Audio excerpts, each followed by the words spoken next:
appeared also in a sitcom. He has many talents. Very good. Thank you. Wow. Madam President, distinguished friends on this side, and learned friends. Madam President, just for the record, it is an honor for me to be here as your advocate number 1056 of 1979.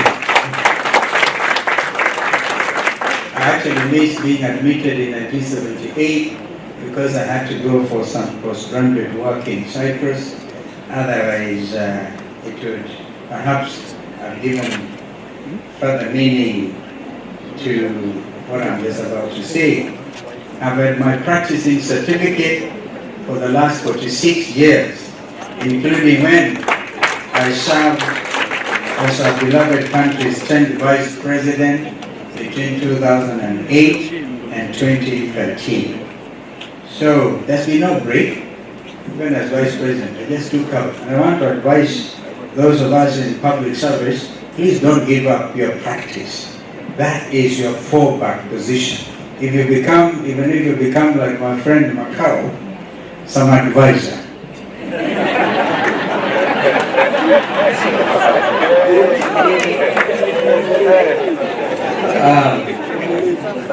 My learned friends, this annual conference is themed Protecting Constitutionalism and the Rule of Law and Governance.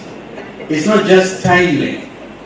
It is, in my opinion, the most consequential discussion of our time.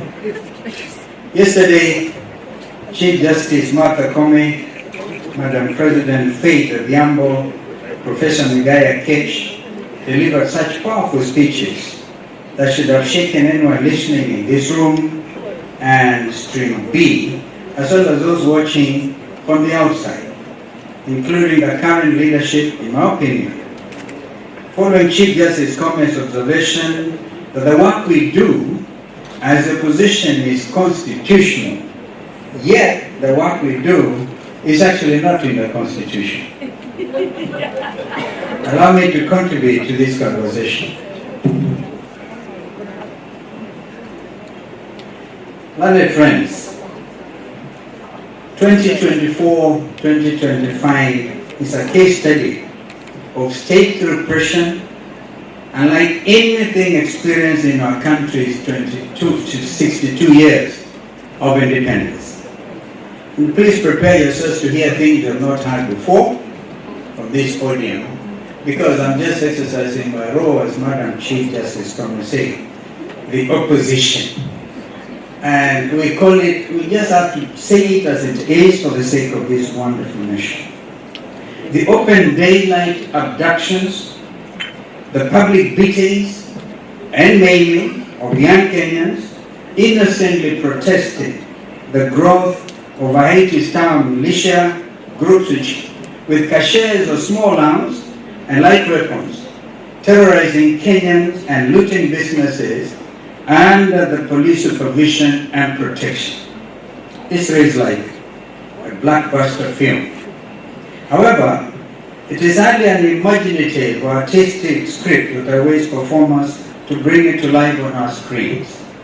This is the current state of the nation, in which repression, tyranny, and flagrant contempt for the rule of law threaten to pervade and infect the country's soul. Members of the bar receive calls every day and night from shocked and frantic relatives looking for abducted Kenyans, most of whom are under 30. Their crime was using social media to openly voice their shock, their rage, and incredulity of a renegade state, because it exercised the fundamental liberties guaranteed under Constitution 2010, and more specifically, as you all know, Article 37 of the Constitution. They are regarded like terrorists and charged under the Prevention of Terrorism Act, POTA, and persecuted like criminals. Not long ago, a few young Kenyans came to my office and spent time narrating their traumatic experiences with abduction and torture to me. Despite what they went through, the physical and mental torture each of them endured, and their fears that death was just a minute away, they all spoke confidently about one thing: their faith in our Constitution to rescue not only them, but also the others who are in cages with them.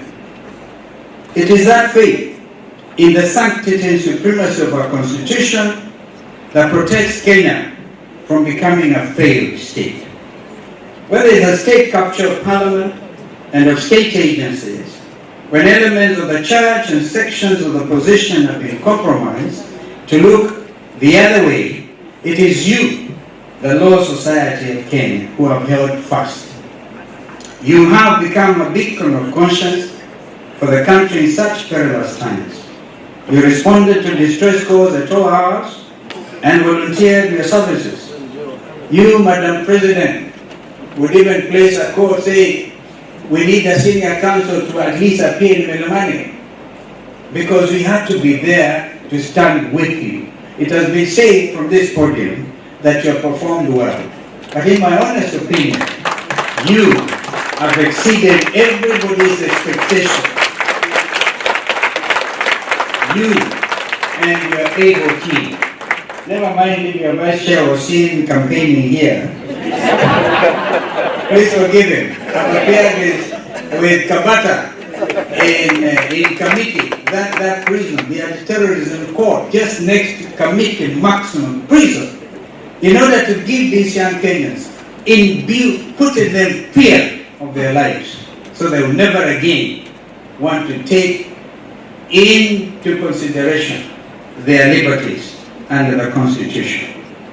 As united opposition, we have also taken firm and decisive action because we're saying enough is enough.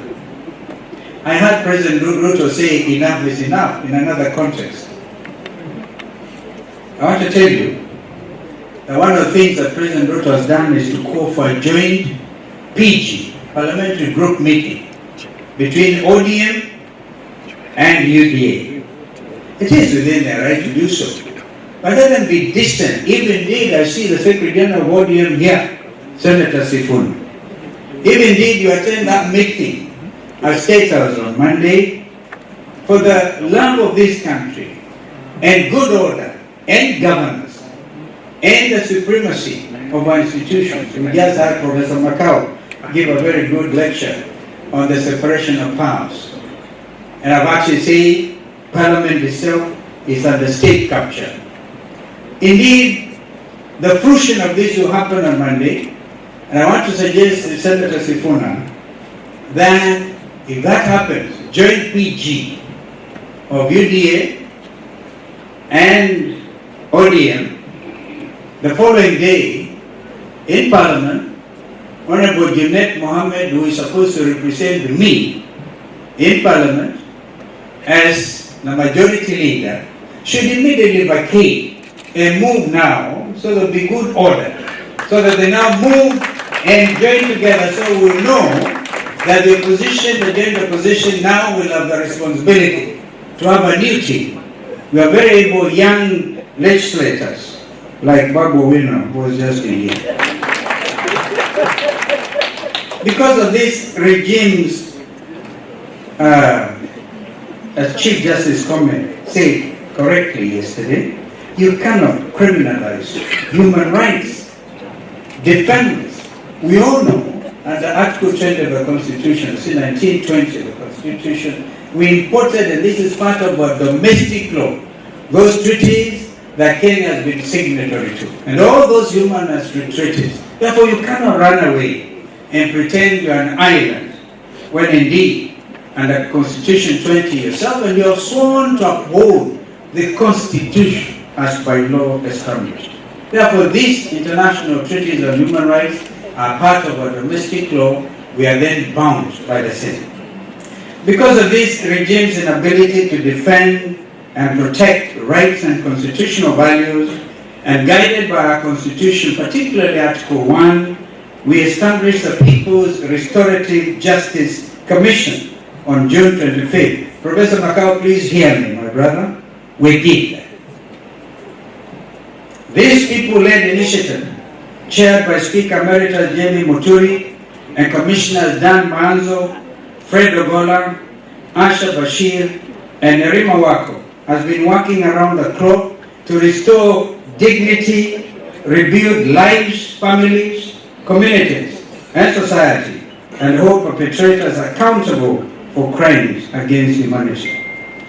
The opposition's initiative, that is already getting international recognition, is starkly different from the recently announced task force by President Ruto and Raila odinga. The question we and majority of Kenyans are asking is, how can the perpetrators who gave the shoot to kill and the shoot in the leg decree be the judges in their own already admitted crimes? By compensating, and yeah, Professor Makau, compensate, yes, we are with you on that because it's important.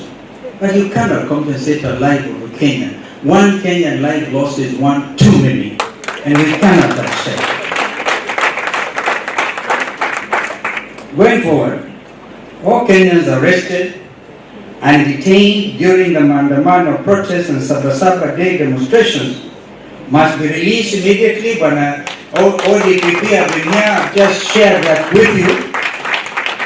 The Director of Public Prosecution, so happy you're here to hear me say this. As your colleague in the profession, we are saying that all these demonstrators, we call them actually prisoners of conscience. They have to be released immediately and unconditionally. A lot of them are out on bail terms. Thank you again, Madam President. We work very hard.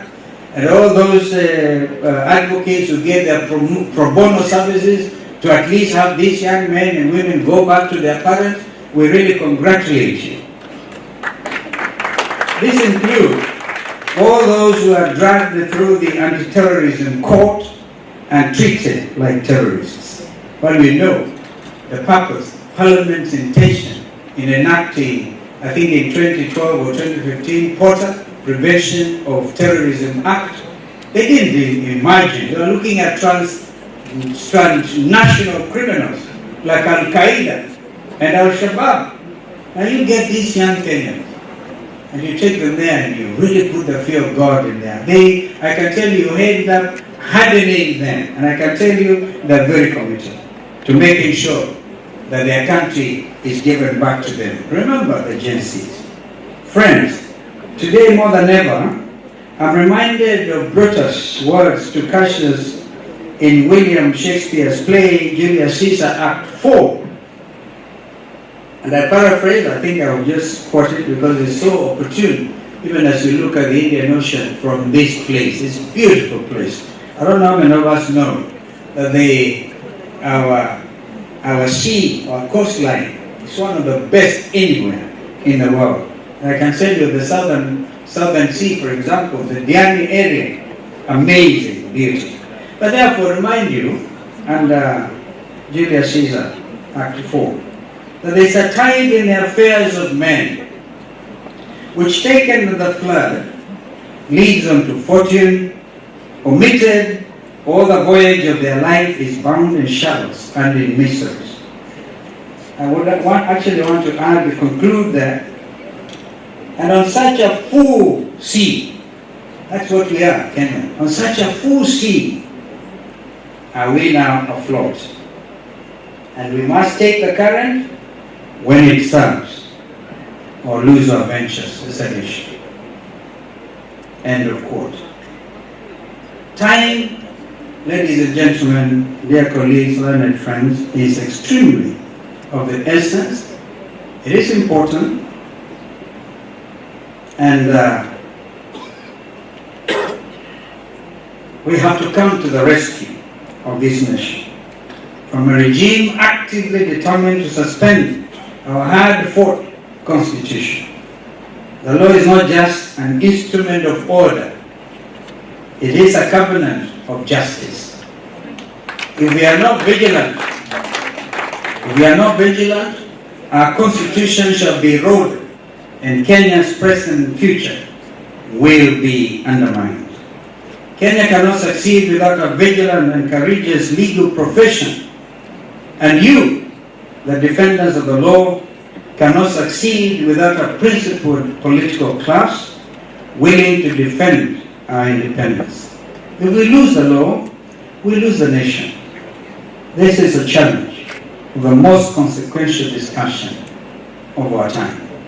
Therefore, our presence in Diani, this particular time, Professor Makao has just said it's the first time he ever attended. He's a wonderful friend of mine, and I'm giving him the chance. Sometimes you go just to stand up.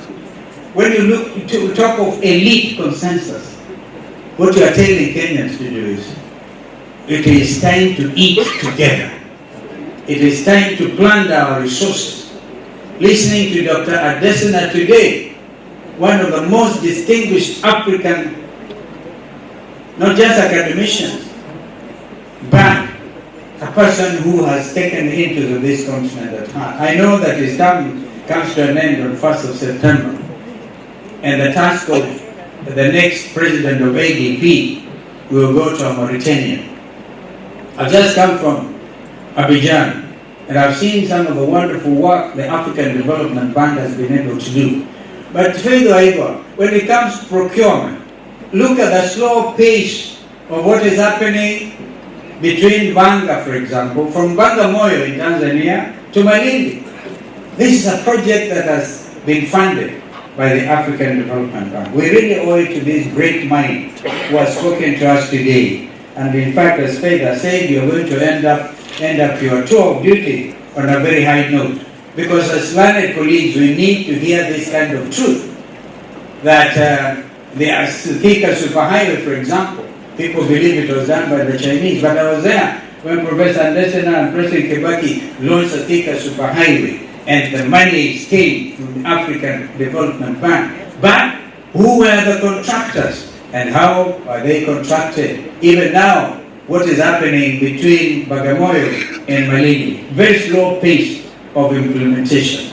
We have to rise together. I know myself, I have no doubt in my mind that this audience that I've been part of since the last 2 days is the most important audience. If the Law Society of Kenya drops a ball, we have no country. Therefore, faith, continue to keep faith and hope.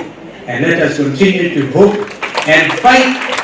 It is going to be the kind of fight you never know. For example, today, the High Court, and I really actually think the last line of defense, our courts of justice, Justice Lenaula, who even one time talked about interference with e-filing. Can you imagine? During the impeachment. My final remark, when President Ruto says that members of parliament have been asking for bribes from other arms of government, that is the consequence you suffer as a colleague. If you get compromised, you get to a place where you are now misused. Who is it who paid in excess of 10 million shillings per MP, per senator, to impeach Deputy President Gachagua? Was that corruption or was it not corruption? That is the truth. So when you have the perpetrators talking as if they are speaking for the Holy Land, then you wonder. You wonder. We continue to call them out and we tell them this is not the time to fear anybody. I'm telling you, if we take a breath, as Law Society of Kenya, we have no country. But if we stand together, the 1,700 who registered to be here, they might end up talking one time more than other people. I thank you. I thank you so much.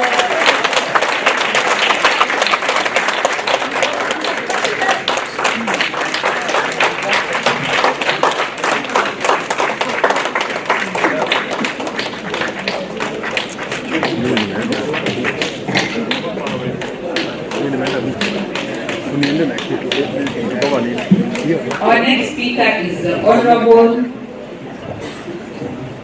Super Senator of Nairobi County, Edwin CPS